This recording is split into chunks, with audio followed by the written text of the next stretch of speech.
본안 요건설은요, 독일 행정소송 구조를 잘 봐라. 사실은 이게 신청권이 권리라면 본안 요건설이 더 정확해요.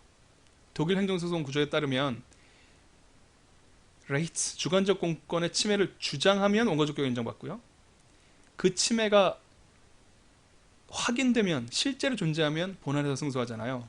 그걸 지적하는 겁니다. 본안 요건설은 신청권은 권리적 요소라는 것 역시 인정해요. 하지만 그 침해 주장을 하면 원고 적격이 인정되고 침해되었다는 사실은 본안 요소라는 주장을 하는 겁니다. 이게 독일 체계에 비추어 보면 더 맞아요. 따라서 신청권이 전부 실제로 있느냐, 실제로 있었는데 어쨌든 행정청이 그런 처분 발령 안 했잖아요. 그러니까 신청권이 있는데 안 해줬으면 안 한 사실은 이미 확정되어 있기 때문에 본안에서 승소하겠죠. 행정소송 법문상 3번은 아까 원고적격에서 설명된 부분과 동일합니다.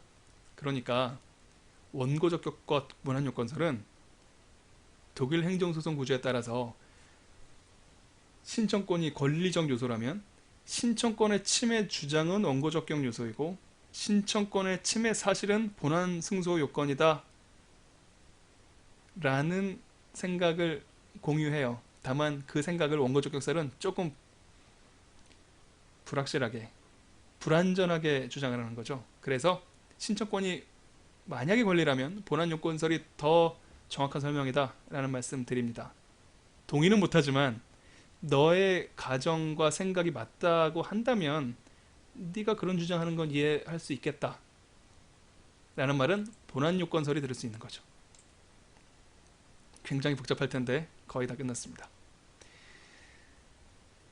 그래서 신청권 논쟁에서는 신청권이 어떤 소송 요건 또는 본안 요건에 속하는지에 대해서 서로 다른 견해를 제시를 하고 있고요. 원고적격설은 조금 불완전하게, 본안 요건설은 독일식 체계에 더욱 완벽하게 설명을 하고 있습니다. 이 구조를 보시면 이해가 갈 거예요. 왼편에 독일식 체계의 대표자인 비스마르크입니다. 오른쪽은 독일식 체계를 여기저기 눈 감고 장님들이 손으로 만지다가 아 이거 이렇게 생겼어 저렇게 생겼어 라는 주장을 하고 있는 국내의 원고적격설과 본안 요건설을 이야기하는 거예요. 눈 감고 만지다가 보니 이게 오른쪽 앞다리야 이게 오른쪽 앞다리야 헷갈리죠. 이거 대표적인 그 트릭 아트인데 이 그림과 같은 수준의 오해들이 곳곳에 등장합니다. 독일 행정쟁송 구조에서는 그냥 행정행위면 돼요. 행정행위를 신청했는데 거부하면 그냥 대상적격 인정합니다. 근데 우리 판례는 매우 창의적으로 바빠 죽겠다. 신청권 없는 자의 신청에 대해서 거부한 거는 바쁘니까 우리가 안 다루겠다. 대상적격의 요소로 했습니다. 그거는 거부행위가 아니다라고 얘기를 했어요. 각 학설의 구조는요. 대상적격설, 원고적격설, 본안요건설 순서대로 말씀을 드렸는데 근원적인 인식과 다른 학설로부터 공격받는 이유와 그 공격에 대해서 방어하는 근거로 나누어서 설명드릴 수가 있을 겁니다. 이 틀을 기억하시면 대상적격설이에요. 판례입니다. 소송경제 재고 바빠 죽겠다는 뜻이죠. 그리고 마침 이론적인 근거도 찾은 것 같아요. 너무 뿌듯하게 이런 주장을 했습니다. 부작위와 거부는 기능이 비슷한데 부작위 정의 규정 봐라. 의무가 있음에도 불구하고 안 해야 부작위가 성립한다고 대상적격 인정된다고 했기 때문에 거부에도 그런 거 있어야 되지 않을까? 의무가 있어야 되지 않을까? 의무가 있다면 권리가 있다는 뜻이기 때문에 그 권리를 신청권이라고 부를 거야 나는. 이렇게 이론 구성을 한 거예요. 공격을 받습니다. 공격은 독일 체계의 우아함에 매료된 분들이 주로 공격한다고 말씀드렸어요. 정확한 비판은 본안요건설입니다. 원래 처분의 거부이기만 하면 그냥 대상적격 인정되는 건데 대상적격 요소부터 부정을 해버리면 권리구제가 위축된다.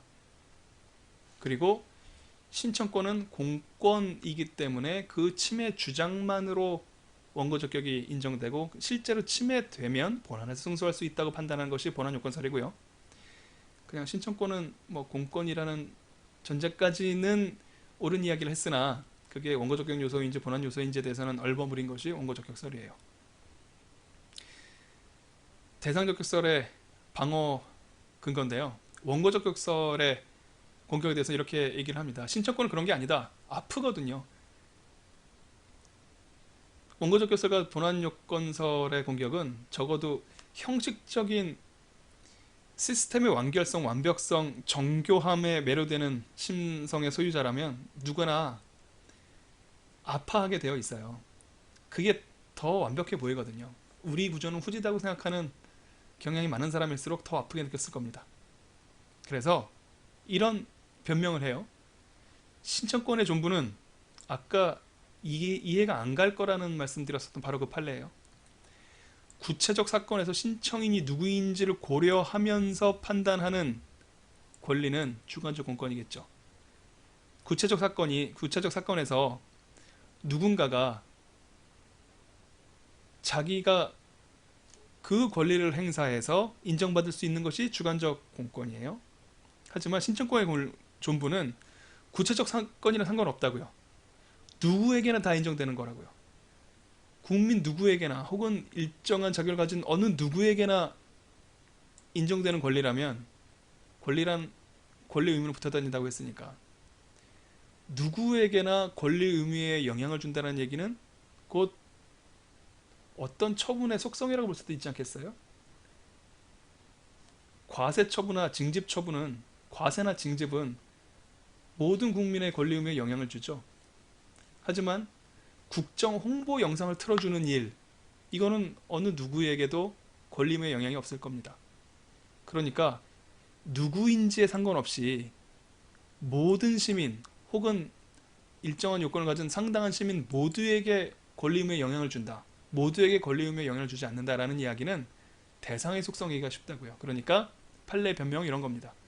신청권이란 주관적 공권이 아니라 그냥 대상의 성격이라고. 그러니까 신청의 인용이라는 결과를 얻을 수 있는 청구권이 아니라고 이야기하는 것이 판례 이야기예요. 다시 한번 이 문헌을 따라가 볼게요. 신청권의 존부는 구체적 사건에서 신청인이 누구인지, 그러니까 구체적인 어떤 신청인이 주장할 수 있는 권리가 아니라 신청인이 그 신청했다는 응답을 받을 권리 정도는 인정할 수 있겠을지 모르겠으나 그걸 넘어서 실제로 어떤 신청의 인용, 만족적 결과, 그런 처분을 발령하는 거죠. 그런 결과 얻을 수 있는 청구권이 아니다라는 이야기를 하고 있는 거예요. 원고 적격설은 근원 인식은 판례 대상 적격설이 부당하게 권리 구제를 위축시키고 있다는 겁니다. 그리고 원고 적격에서는 권리 침해와 관련된 요구를 하고 있다라는 독일 행정소송법 체계를 언뜻 떠올렸던 주장인 거죠. 공격받는 이유는 본안 요건설로부터만 공격받습니다. 대상 적격설은 사실 원고 적격설에 대해서 공격하지 않아요. 원고 적격은 권리 침해 주장만 하면 인정되는 거잖아. 너도 알다시피 네가 매료된 그 독일 행정소송의 유리한 체계에 의하면 주장만 하면 된다는데 왜 신청권이 실제로 존재를 해야 원고 적격 인정된다는 주장을 하지? 아픈 지적이죠. 원고 적격설이 타학설로부터의 비판에 대해서는 딱히 방어 안 해요. 왜냐하면 학설의 다수설이기 때문입니다. 딱히 근거가 단단해서 다수설이 된 게 아니라 한번 대상 적격설에 반대하면서 많은 학자분들이 원고 적격설을 주장하셨어요. 그리고서는 신경 안 쓴 거죠. 본안 요소설은 예전에 서울대학교, 지금도 계시나요? 홍준형 교수님이 주장하신 내용인데 타이밍을 잃었어요. 처음에 대상 적격설을 비판을 할 때 그때 등장했었으면 이게 다수설이 됐을 겁니다. 하지만 뭔가 불완전한 비판을 여러분들이 하시는 바람에 그게 다수설이 됐어요. 본안 요소설은 설명드린 바와 같이 판례를 비판하는 데 같이 섰고요. 원고 적격설도 철저하지 못하다. 독일 구조를 알려면 똑바로 알아라. 이런 주장을 합니다. 대상 적격설과 원고 적격설에 대해서 비판을 하는데 짐작할 수 있다시피 대상 적격설은 부당하게 대상적격을 위축시킨다고 하고요. 축소 해석하는 거라고 하고요. 그리고 신청권은 주관적 공권이다 라고 주장을 합니다. 원고적격설에 대해서도 하려면 똑바로 하라 라고 주장을 비판한다고 했죠. 신청권이 침해됐다는 주장만 하면 원고적격 인정을 하지, 원고적격설 너희들 주장처럼 신청권이 있어야만, 주관적 공권이 있어야만 원고적격이 인정받는 것은 아니다 라는 주장을 하는 겁니다. 굉장히 기술적인 용어들이 한꺼번에 복잡한 상호관계에서 등장해서 이해하기 굉장히 힘드실 거예요. 거의 다 끝났습니다. 딱히 공격받지 않습니다. 너무 확실한 이야기를 했을 때는 다수설은 그냥 모르는 척하는 경우가 있죠. 그래서 검토, 수험상 대상적격설 또는 원고적격설로 검토하세요. 그게 안전합니다. 신청권이 주관적 공권이고 독일식 행정소송 구조, 그러니까 우리 민사소송법상에서도 관철되는 대원칙, 소송법상의 대원칙을 그대로 관철한다면 본안여건설이 맞아요. 하지만 두 가지 문제가 있습니다. 이게 오늘의 마지막 이야기인데, 한국 행정소송법은 독일 행정법이랑 다르죠.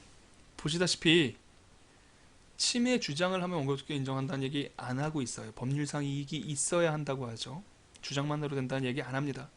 그리고 권리 침해가 있어야만 승소, 취소, 행정행위를 취소할 수 있다는 독일 행정법과는 달리 우리 행정소송법은 처분이 위법하면 취소해요. 권리 침해를 명시적으로 주장하지 않습니다. 이런 의미에서 권리 침해의 위법성이요, 행정행위의 근거 규정인 보호규범을 위반했다는 사실로 인해서만 행정행위가 취소될 수 있는 이런 정교한 독일식 체계하고는 기본적으로 다르게 설계되었어요.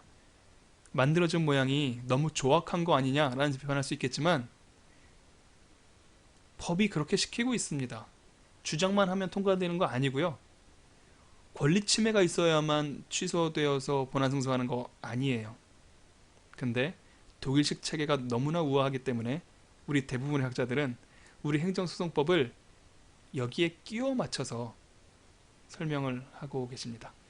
이런 두 가지 문제가 있다는 부분에 대해서 말씀을 드리면서, 혹시 이해가 안 가시면 다시 한번 들어서 이해를 하는 방법도 있고요, 우회하는 방법도 있다고 말씀드렸습니다.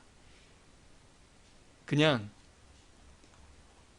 대상적격설과 원고적격설과 본안요건설과 검토를 외울 수 있으면 문제없이 답안지 작성할 수 있습니다. 거기까지만 하시면 여러분들 충분히 수고한 것이기 때문에 오늘 말씀드렸던 거 이해 안 간다고 하더라도 너무 좌절하지 마세요. 말씀드렸듯이 오늘 하는 내용이 가장 어렵고 가장 복잡하다고 말씀드렸습니다. 앞으로 이렇게 심오하게 이론적으로 들어가는 일은 없어요. 여기가 마지막입니다.